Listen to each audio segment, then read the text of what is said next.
monkey. It's not quite a monkey magic movie, but this monkey is pretty magic.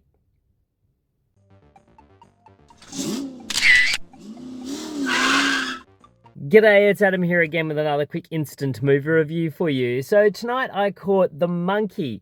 This is the screen adaptation of the short story by one Mr. Stephen King. This was first published in 1980 in Gallery magazine, and then again for another collection of short stories all put together, including The Mist, for Skeleton Crew in 1985. What is all this about? Well, stumbling upon their father's a vintage toy monkey in the attic, twin brothers Hal and Bill witness a string of horrific deaths unfolding around them.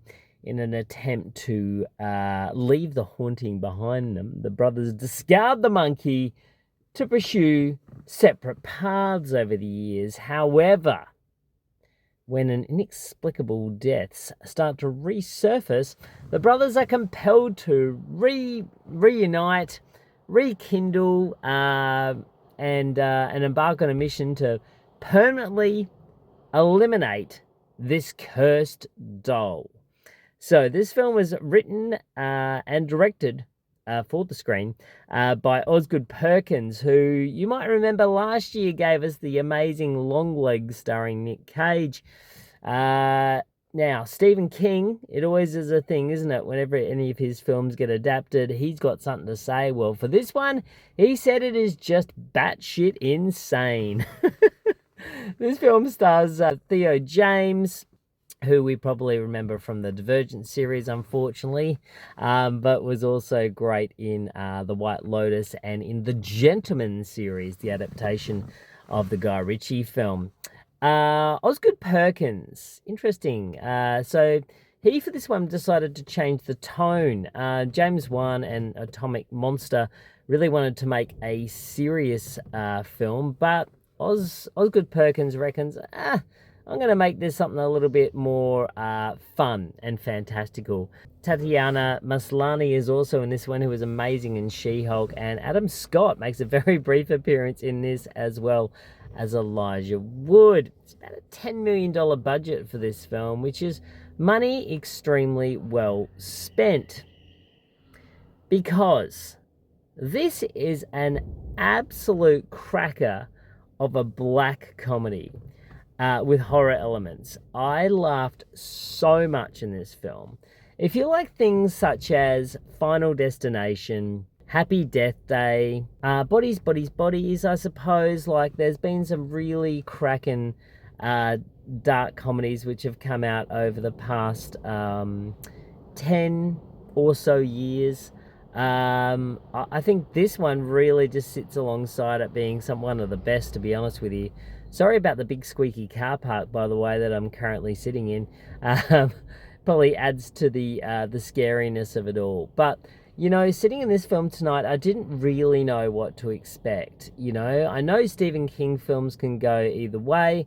There's obviously been some really amazing ones. In fact, this book series of the Skeleton Crew was preceded by different seasons that had things such as The Body, which ended up being Stand By Me, The Shawshank Redemption, obviously Rita Hayworth and Shawshank Redemption, obviously with the amazing film Shawshank Redemption. So and Art Pupil, I think, was also part of different seasons. But this is such a fun movie. By no means is this a film which is going to revolutionize cinema. It's not going to be one of those films that you go, oh, you know, this is a must. But I tell you what, I had such a fun time watching the movie. It is absolutely hilarious. Inappropriate. I was laughing so much because it's so preposterous, this movie. It's preposterous. Theo James, I'm going to give him a big heads up because he plays a dual role in this, and he does a really great job playing both brothers. And I thought his performance was really, really great. Tatiana Maslany, I think she is an absolute cracker. She was great in She-Hulk. She's really, for the screen time she has on here, she just gives it her all, and I really enjoyed it. Um, I think for a short story, I'd love to read this short story because I feel like this is the perfect length, this film. It's 97 minutes. It doesn't overstay its welcome. It flushes the material out just enough. Yeah, is there enough emotional pull into the relationship between our main character and his son? Oh, probably not. They're a bit estranged. Is the brother completely odd? Yeah, he is, but it all kind of works in this real, fantastical way.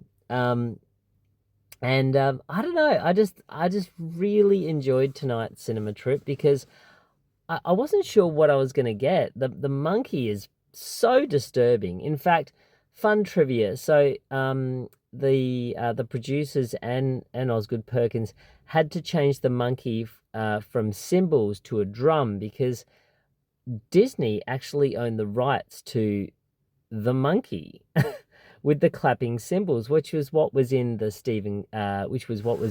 Toy Story 2 or 3, I think it was. There was a cymbal monkey, and that was obviously what was in the original story by Stephen King.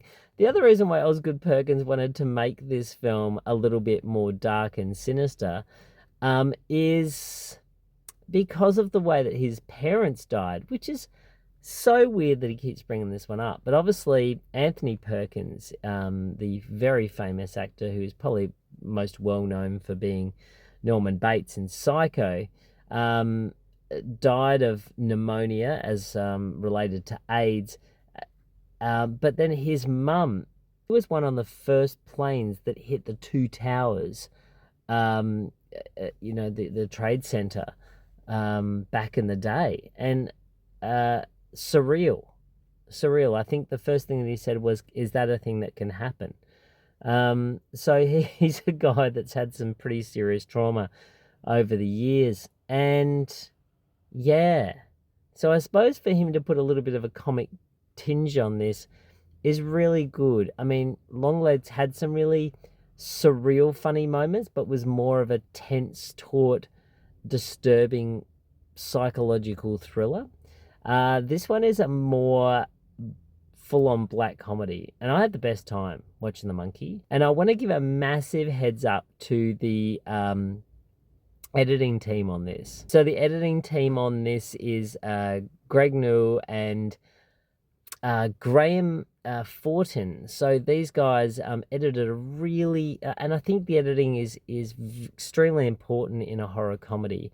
They hit just the right beats. They know exactly when to throw the body parts at our characters. And on top of that, fantastic sound editing.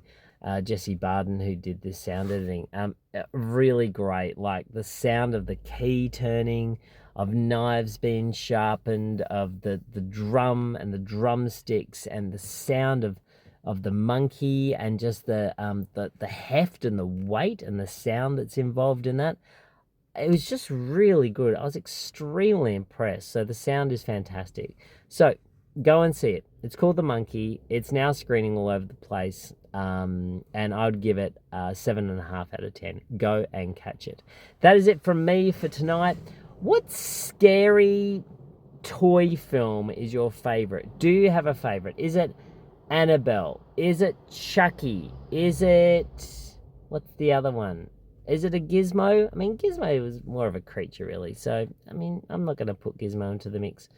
I've forgotten all the other ones. So, if you have a favorite, please let me know. I mean, Annabelle's it's a pretty freaky little doll. Comment below, let me know. As always, tell your friends, tell your family, tell people in squeaky car parks to stop squeaking the tires while I'm doing a review. And I will catch you all next time here in my noisy car. Good night.